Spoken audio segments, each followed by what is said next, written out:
திருமணமாகி வாழ்வில் போராடி கொண்டிருக்கக்கூடிய பெண்களினுடைய மனநிலையை கார்த்திகா என்பவரும் இந்துமதி அவர்களும் எழுதியிருப்பாங்க. நான் முதலாய் புடவை கட்டிய போது நீ பெரியவளாகிவிட்டாய் என்று எல்லோரும் சொன்னார்கள். இன்றைக்கும் அந்த புடவை என்னோடு இருக்கிறது. சிறுமியாகவே இருந்திருக்க கூடாதா என்கிற நினைப்போடு மலையை அடக்கிய மேகத்தை பார்க்கும் பொழுதெல்லாம் கண்ணீரை அடக்கிய என் கண்களே எனக்கு ஞாபகத்துக்கு வருகிறது. பெரும் குரல் எடுத்து அழத் தோன்றுகிறது. அழுகை வராமல் இல்லை. வைராகியத்தால் என் கண்ணீரை கரை கட்டுகிறேன். உன் முன்னால் அழுதுவிடக் கூடாதென்று நீ எனக்கு இட்ட பெயர் திமிர் பிடித்தவள்.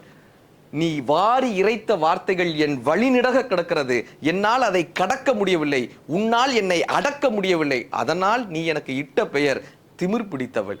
நான் நானாய் இருப்பதில் உனக்கு விருப்பமில்லை. உருமாறுவதில் எனக்கு உடன்பாடில்லை. அதனால் நீ எனக்கு இட்ட பெயர் திமிர் பிடித்தவள். எனது தொலைபேசி அழைப்பை ஒற்றை விரலால் சிகப்பு பொத்தனை அமுக்கி கடக்கிறாய். அந்த ஒற்றை விரலால் எனக்கு ஒரு சிகப்பு குங்குமம் இட்டாய் என்பதை மறந்து விட்டாய்.